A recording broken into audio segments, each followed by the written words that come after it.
Hi everyone, it's Alice, and today we're gonna do some more book recommendations based on aesthetics. This is a little video series that I'm doing where I'm recommending books based on vibes, and I got this idea because I love whenever people recommend me books and they include something visual. Like, I just love getting recommendations like that, so that's what I'm doing. I'm recommending some books, talking about them, and then I'm gonna make a mood board for each one so you get like an even better sense of the book and what it's like. I'm obviously going off of my own interpretation of these books and what I can remember, which, to be honest, very often I forget a lot of the plot points and stuff from the books that I read, but I can always remember the way it made me feel. So I'm sort of going off of that. Now, today's theme is one that I've had in mind for quite some time, and I'm gonna call it Vintage Adventurer. So these books have like adventure and exploration in them. I think like weathered maps and lost temples and treasure, but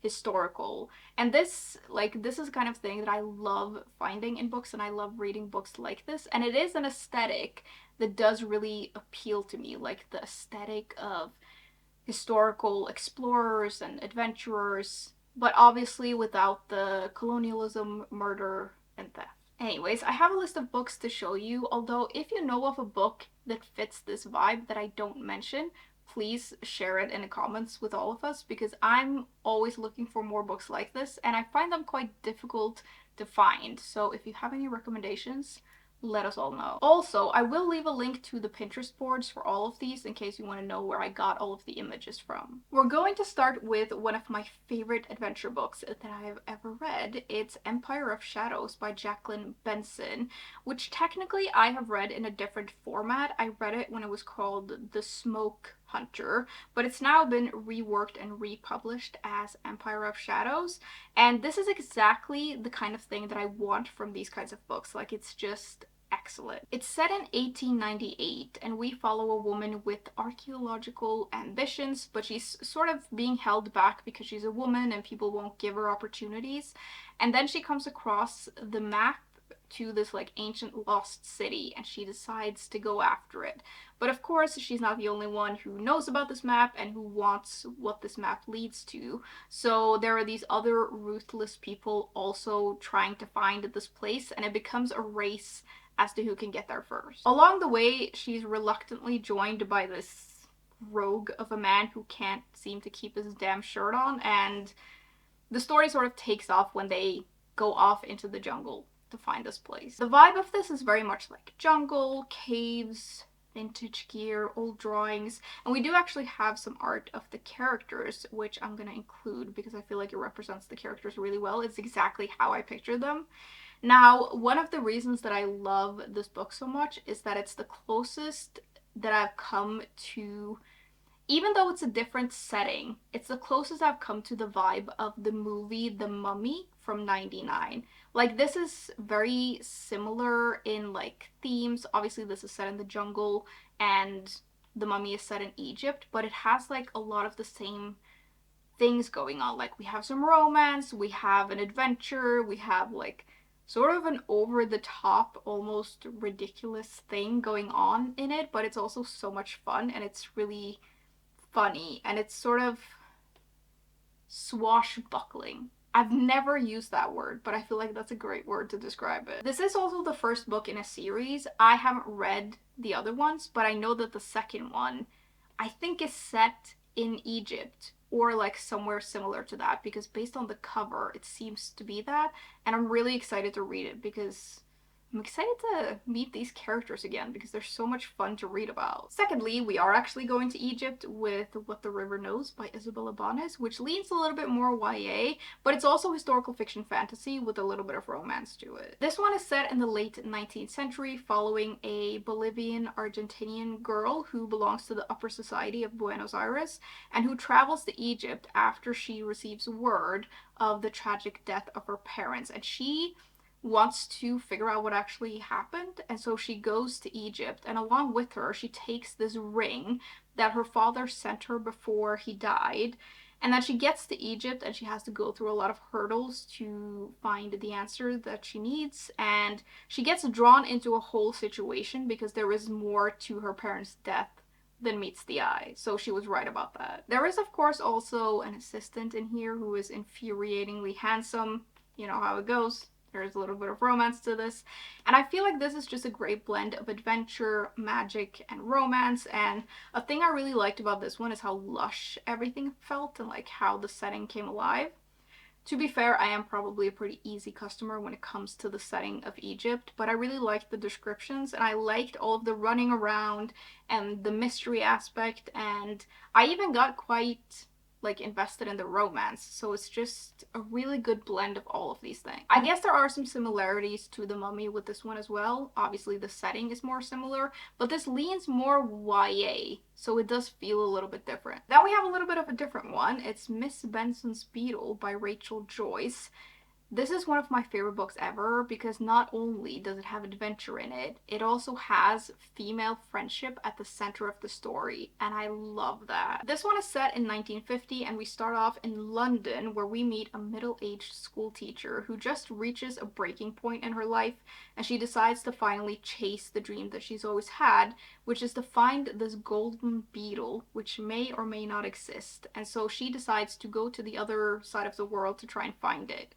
She needs an assistant with her though, and the woman that she ends up with is not at all what she imagined, but there they are and off they go. This is just a beautiful story about how it's never too late to follow your dreams and the sort of transformative power of friendship. And following these women through this adventure was just amazing. They are so different and yet they find friendship in each other despite all of it. And I just love this book so much, and the adventure on top of it just adds a really engaging element that sort of drives the story forward. And yeah, these women, they go through quite the journey. There's a lot that happens in this book, but there are a lot of layers to it, and the characters are really interesting, and it's just like this book just lives in my heart now. I love it that much. Then we're going back to Egypt with Crocodile on the Sandbank by Elizabeth Peters, which is the first book in the Amelia Peabody series, which is set in the 1880s, I believe. And in this series, we follow Amelia, who is a Victorian lady who goes on all sorts of adventures. In this first book, she is going on her very first adventure to Egypt, and on the way she rescues this other young woman who is in a little bit of a situation, and together they sail up the Nile to this archaeological site run by two brothers, one of which is very surly but also kind of dashing, and the story turns into a mystery when the archaeology camp gets strange visitations. There are some very suspicious accidents and it becomes clear that something is afoot. This book is just a delightful adventure and it's definitely on the cozier side of things when it comes to the mystery. It's a really charming book, I would say, and we're following some really colorful characters. I especially loved reading about Amelia. She's independent and headstrong and really clever, and it also has this like golden age vibe to it that I really like. There's a lot of humor in it, and of course I love the whole setting, the archaeology, and just everything with this historical backdrop just makes it even more enjoyable. Next, we have a pirate adventure. It's The Adventures of Amina Al-Sirafi by Shannon Chakraborty, which I absolutely loved. To me, this is just a perfect blend of adventure, mystery, and magic, and I absolutely loved the main character. It's set around the 12th century, I think. I'm not entirely sure, but I think so. And we follow our main character, Amina, who is actually a retired pirate, and she is like infamous. And she has survived a very adventurous life, and she's, you know, living her peaceful retired life when someone comes to her with a job that she can't refuse in a way. It involves the kidnapping of, like, the daughter of this rich person, and she's basically given an offer she can't refuse. So she drags herself out of retirement and heads off, but it soon becomes clear that there is a lot more to this job than the people told her. I mean, a book about a pirate queen, it's hard not to love it, and I actually really love that we meet the main character when she's already lived like a whole life, and she's a little bit older and she's going back into it. Like, I just love that. I also just really like all of the adventure stuff. The crew of characters that she gathers is so much fun, and I really like that we get into the book and throughout it sort of veers into more fantastical elements. I know not everyone enjoyed that about this book, but I loved it. It gets pretty wild, and it's just a roaring, fun adventure, and I loved it so much. It's also not without depth, which is one of the reasons that I gave it 5 stars, because I just felt like there was a lot going on in it, and I just really ended up caring about the characters, and I just could not stop reading this book. It was so much fun, and it felt like super super adventurous. Obviously it's an adventure book, but there was actually like a lot of adventure in here, and we go to loads of different places. The next one is also an ocean adventure kind of thing. It's The Devil and the Dark Water by Stuart Turton.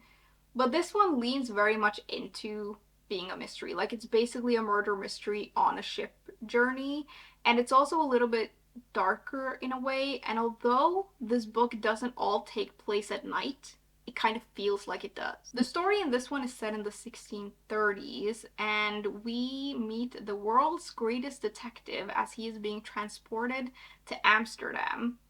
I don't remember where they begin, but it's quite the long journey to Amsterdam, and he is a prisoner, and he is going there to be executed for a crime he may or may not have committed. And with him is this loyal bodyguard who is determined to prove his innocence. But then things get a little bit complicated when the ship sets off, and all of these weird things start happening. There are strange symbols that appear on the sails, livestock is being mysteriously slaughtered, and there is a worry that there is a demon aboard the ship with them all, and this demon wants to kill all of them. I feel like the vibes of this one is very much like dark, gothic, but with a supernatural edge. I really liked the atmosphere in this book and the creepiness, like it felt very gothic and mysterious, which I really liked. Now, I will say this book is a little bit on the longer side, and it can be a little bit dense, so you kind of have to be up for that. But there is also a lot of great tension, and the occult thing really adds a lot to this, I feel. I also found the mystery to be really engaging, and the adventure is sort of like an added element to it. At its core, it is a mystery story, but then there is also a little bit of an adventure because they're going on this ship journey, and it's quite epic. Moving on, we have another one of my favorites. It's Emily Wilde's Encyclopaedia of Faeries by Heather Fawcett, and this is the first book out of 3, and I've read and loved them all. I say this every time I talk about these books, but I really love them because they're the perfect blend of adventure, coziness, darkness, and magic. Like, it's such a good blend. I know these books have been around a lot, so maybe a lot of you have already read them, but I feel like whenever people talk about them, the adventure aspects, like, it gets a little bit lost, but there is a lot of adventure in these books, and it's really magical. In this first book, we meet our main character, Emily Wilde, who is a Cambridge professor specializing in fae and fairies, and she's going on a research trip to this village, and she is not great with people, so it doesn't take long before she basically offends everyone who lives in this village, which is not great. But then she is joined by her rival slash friend who shows up uninvited.